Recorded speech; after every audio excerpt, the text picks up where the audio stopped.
আজ আমি পাঠ করে শোনাব মানিক বন্দ্যোপাধ্যায়ের লেখা ছোট গল্প অতসী মামি, তার দ্বিতীয় অংশটুকু।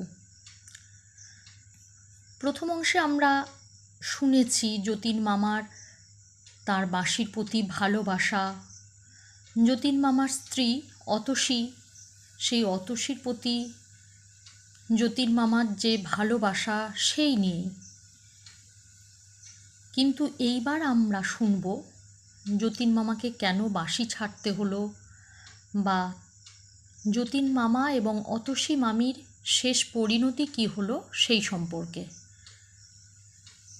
আমরা আগের পাঠে শুনেছি যে যতীন মামা তাঁর স্ত্রী অতসী মামিকে চারাল খুড়োর কাছ থেকে নিয়ে এসেছিলেন।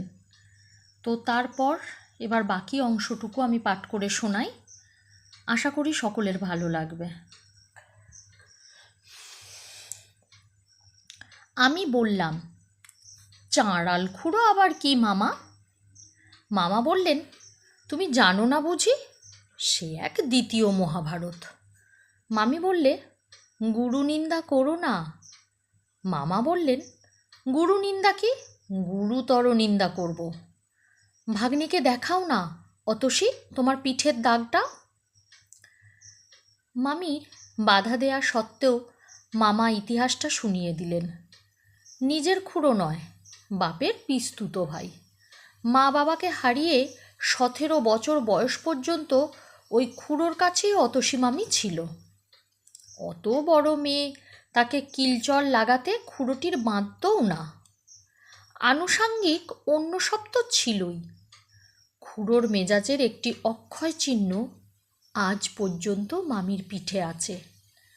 পাশের বাড়িতেই যতীন মামা বাঁশি বাজাতেন আর কণ্ঠ মদ খেতেন।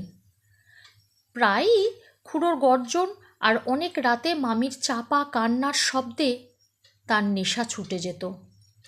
নিতান্ত চোটে একদিন মেয়েটাকে নিয়ে পলায়ন করলেন এবং বিয়ে করে ফেললেন। মামার ইতিহাস বলা শেষ হলে অতসী মামি ক্ষীণ হাসি হেসে বললেন, তখন কি জানি মদ খায়, তাহলে কখনো আসতাম না।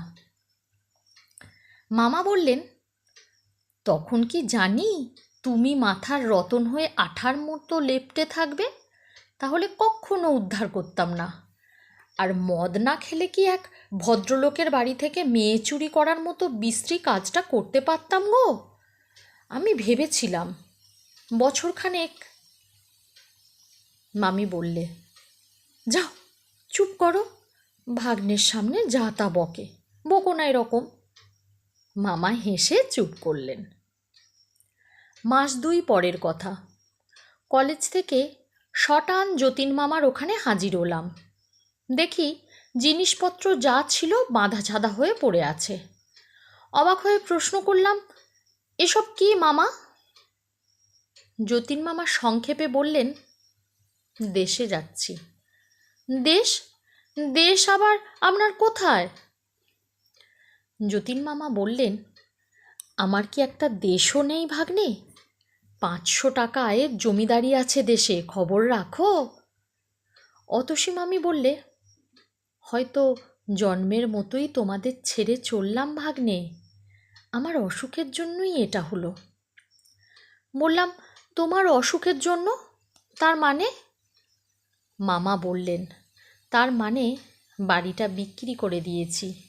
যিনি কিনেছেন পাশের বাড়িতেই থাকেন, মাঝখানের প্রাচীরটা ভেঙে 2টো বাড়ি এক করে নিতে ব্যস্ত হয়ে পড়েছেন।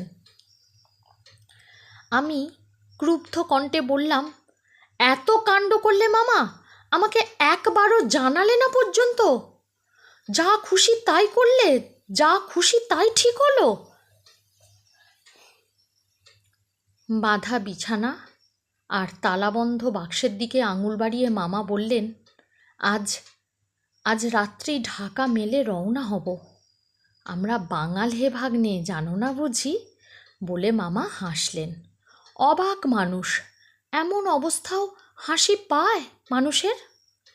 গম্ভীরভাবে উঠে দাঁড়িয়ে বললাম, আচ্ছা আসি যতীন মামা, আসি মামি, বলে দরজার দিকে অগ্রসর হলাম।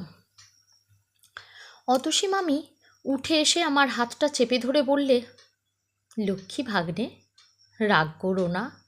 আগে থাকতে তোমায় খবর দিয়ে লাভ তো কিছুই হতো না, কেবল মনে ব্যথা পেতে।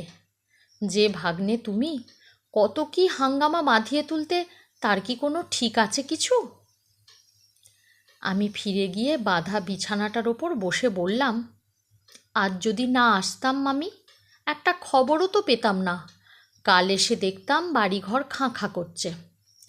যতীন মামা বললেন, আরে রাম, তোমায় না বলে কি যেতে পারি?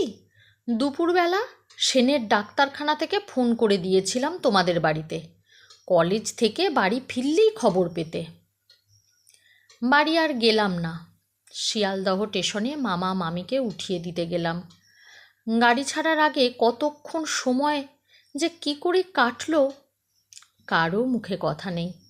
যতীন মামা কেবল মাঝে মাঝে দু একটা হাসির কথা বলছিলেন এবং হাসাচ্ছিলেনও, কিন্তু তার বুকের ভেতর যে কি করছিল সে খবর আমার অজ্ঞাত থাকেনি।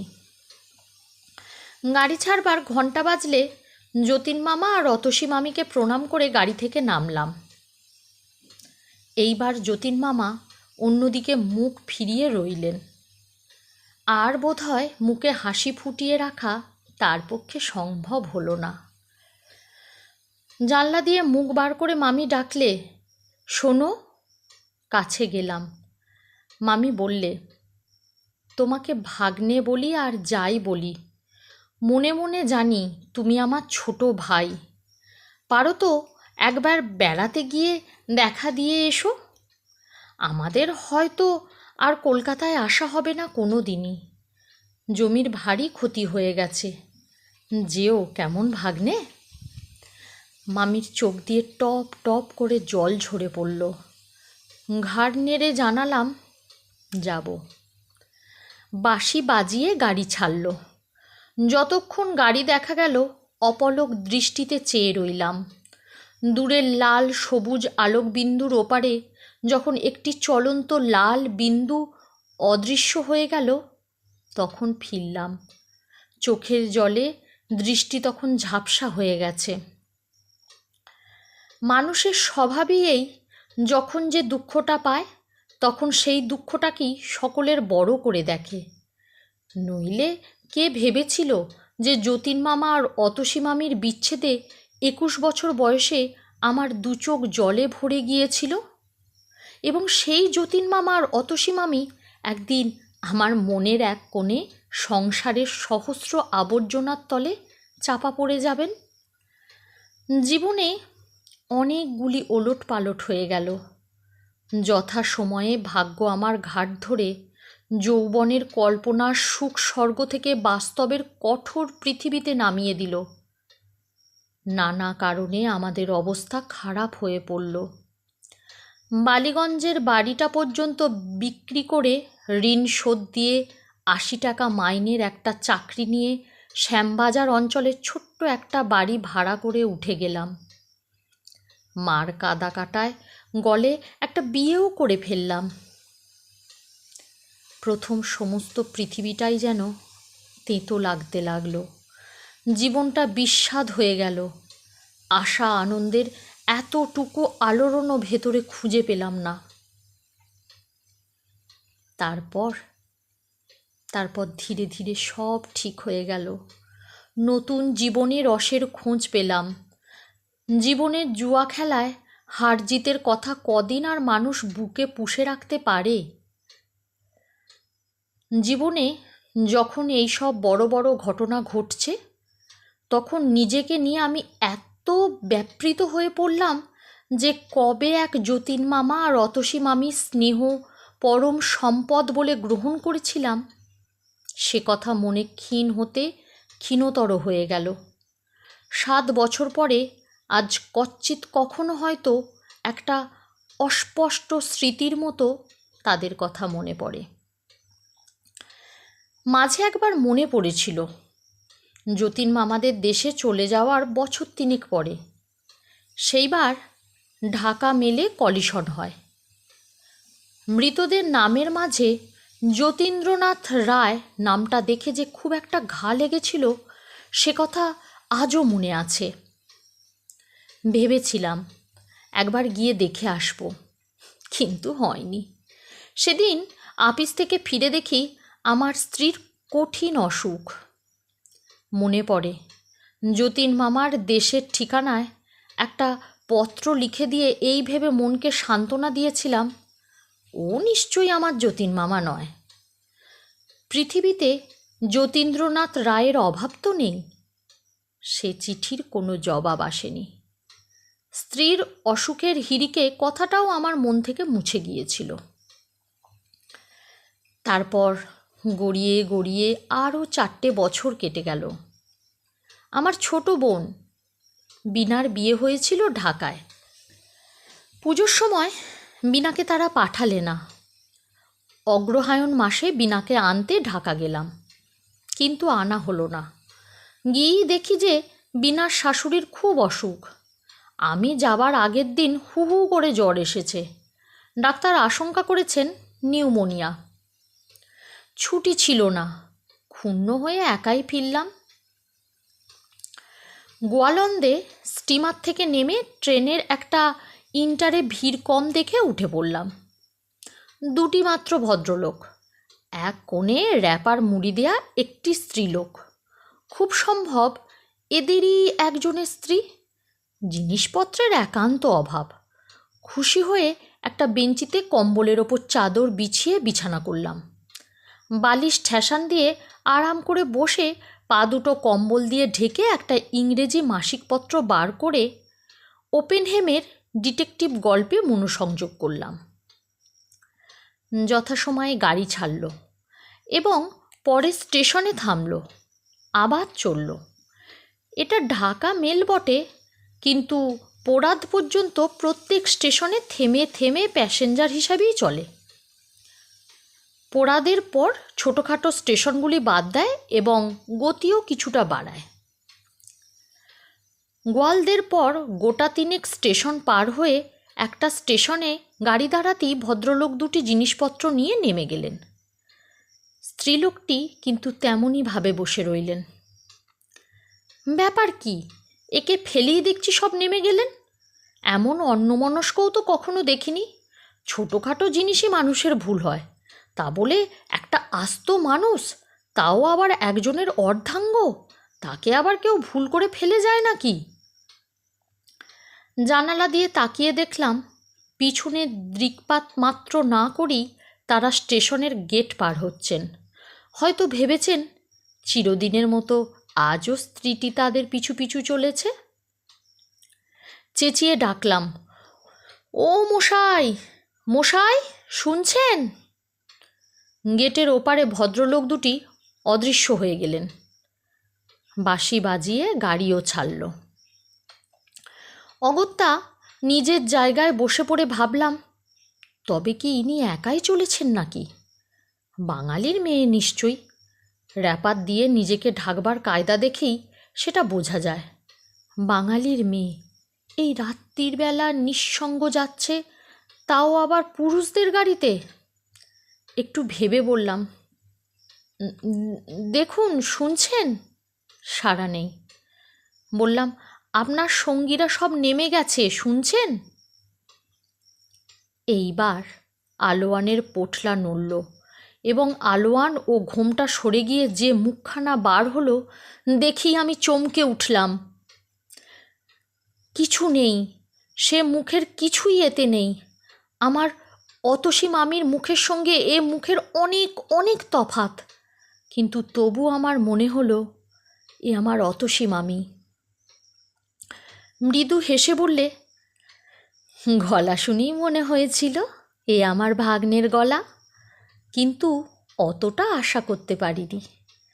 মুখ বার করতে ভয় হচ্ছিল, পাছে আশা ভেঙে যায়। আমি সবিস্ময়ে বলে উঠলাম, অতসী মামি। মামি বললে, খুব বদলে গেছি না? মামির সিঁথিতে সিঁদুর নেই, কাপড়ে পাড়ের চিহ্নও খুঁজে পেলাম না। 4 বছর আগে ঢাকা মেল কলিশনে মৃতদের তালিকায় একটি অতি পরিচিত নামের কথা মনে পড়ে গেল। যতীন মামা তবে সত্যিই নেই? আস্তে আস্তে বললাম, খবরের কাগজে মামার নাম দেখেছিলাম মামি। বিশ্বাস হয়নি সে আমার যতীন মামা। একটা চিঠি লিখেছিলাম, পাওনি? মামি বললে, না। তারপরই আমি ওখান থেকে 2-3 মাসের জন্য চলে যাই। বললাম, কোথায়? আমার এক দিদির কাছে, দূর সম্পর্কের অবশ্য। আমায় কেন একটা খবর দিলে না মামি? মামি চুপ করে রইল। ভাগ্নের কথা বুঝি মনে ছিল না? মামি বললে, তা নয়, কিন্তু খবর দিয়ে আর কি হতো? যা হবার তা তো হয়েই গেল। বাসিকে ঠেকিয়ে রাখলাম, কিন্তু নিয়তিকে তো ঠেকাতে পারলাম না। তোমার মেজো মামার কাছে তোমার কথাও সব শুনলাম। আমার দুর্ভাগ্য নিয়ে তোমায় আর বিরক্ত করতে ইচ্ছে হলো না। জানি তো একটা খবর দিলেই তুমি ছুটে আসবে। চুপ করে রইলাম। বলবার কি আছে? কি নিয়েই বা অভিমান করব? খবরের কাগজে যতীন মামার নাম পড়ে একটা চিঠি লিখেই তো আমার কর্তব্য শেষ করেছিলাম। মামি বললে, কি করছো এখন ভাগ্নে? চাকরি। এখন তুমি যাচ্ছ কোথায়? মামি বললে, একটু পরেই বুঝবে। ছেলেপিলে কটি? আশ্চর্য, জগতে এত প্রশ্ন থাকতে এ প্রশ্নটাই সকলের আগে মামির মনে জেগে উঠল। বললাম, একটি ছেলে। ভারী ইচ্ছে করছে আমার ভাগ্নের খোকাকে দেখে আসতে। দেখাবে একবার? কার মতো হয়েছে? তোমার মতো না তার মার মতো? কত বড় হয়েছে গো? বললাম, 3 বছর চলছে। চলো না আমাদের বাড়ি মামি, বাকি প্রশ্নগুলির জবাব নিজের চোখেই দেখে আসবে। মামি হেসে বললে, গিয়ে যদি আর না নড়ি? বললাম, তেমন ভাগ্য কি আর আমার হবে? কিন্তু সত্যি কোথায় চলেছ মামি? এখন থাকো কোথায়? মামি বললে, থাকি দেশি। কোথায় যাচ্ছি একটু পরে বুঝবে। ভালো কথা, সেই বাঁশিটা কি হলো ভাগ্নে? এইখানে আছে, এইখানে, এই গাড়িতেই। এখানেই আছে ভাগ্নে? বললাম, হুম। আমার ছোট বোন বিনাকে আনতে গিয়েছিলাম। সে লিখেছিল বাঁশিটা নিয়ে যেতে। সবাই নাকি শুনতে চেয়েছিল। মামি বললে, তুমি বাজাতে জানো নাকি? বার করো না বাঁশিটা। ওপর থেকে বাঁশির কেসটা পারলাম। বাঁশিটা বার করতেই মামি ব্যগ্র হাতে টেনে নিয়ে এক দৃষ্টিতে সেটার দিকে চেয়ে রইল। একটা দীর্ঘ নিঃশ্বাস ফেলে বললে, বিয়ের পর এটাকে বন্ধু বলে গ্রহণ করেছিলাম। মাঝখানে এর চেয়ে বড় শত্রু আমার ছিল না। আজ আবার এটাকে বন্ধু মনে হচ্ছে। শেষ 3টে বছর বাঁশিটার জন্য ছটফট করে কাটিয়েছিলেন। আজ মনে হচ্ছে বাঁশি বাজানো ছাড়তে না বললেই হয়তো ভালো হতো। বাঁশির ভেতর দিয়ে মরণকে বরণ করলে তবু শান্তিতে যেতে পারতেন। শেষ কটা বছর এত মনোকষ্ট ভোগ করতে হতো না তাকে। বাঁশির অংশগুলি লাগিয়ে মামি মুখে তুলল। পরক্ষণে ট্রেনের ঝমঝমানি ছাপিয়ে চমৎকার বাঁশি বেজে উঠল। পাকা গুণীর হাতের স্পর্শ পেয়ে মাসি যেন প্রাণ পেয়ে অপূর্ব বেদনাময় সুরের জাল বুনে চলল। আমার বিস্ময়ের সীমা রইল না। এ তো অল্প সাধনার কাজ নয়।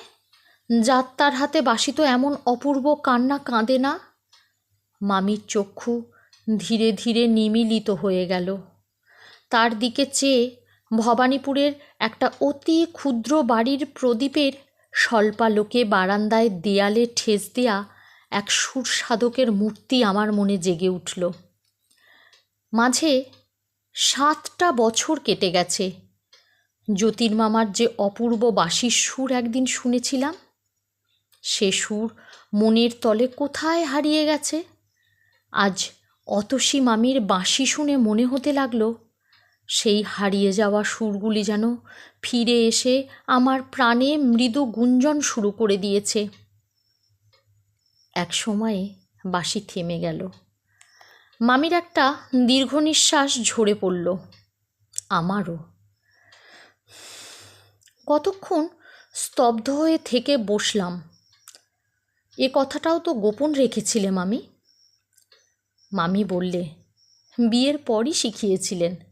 বাঁশি শিখবার কী আগ্রহই তখন আমার ছিল। তারপর যেদিন বুঝলাম বাঁশি আমার শত্রু, সেই দিন থেকে আর ছুঁইনি। আজ কত কাল পরে বাজালাম এটা। মনে হয়েছিল বুঝি ভুলে গেছি। ট্রেন এসে একটা স্টেশনে দাঁড়ালো। মামি জানালা দিয়ে মুখ বার করে আলোর গায়ে লেখা স্টেশনের নামটা পড়ে ভিতরে মুখ ঢুকিয়ে বললে, পরের স্টেশনে আমি নেমে যাব ভাগ্নে। পরের স্টেশনে কেন? মামি বললে, আজ কত তারিখ জানো? বললাম 17ই অঘ্রাণ। মামি বললে, 4 বছর আগে আজকের দিনটাতেই। বুঝতে পারছো না তুমি? মুহূর্তে সব দিনের আলোর মতো স্বচ্ছ হয়ে গেল। ঠিক 4 বছর আগে এই 17ই অঘ্রাণ ঢাকা মেলে কলিশন হয়েছিল। সেদিনও তো এমনি সময় এই ঢাকা মেলটির মতো সেই গাড়িটাও শত শত নিশ্চিন্ত আরোহীকে পলে পলে মৃত্যুর দিকে টেনে নিয়ে যাচ্ছিল। বলে উঠলাম, মামি।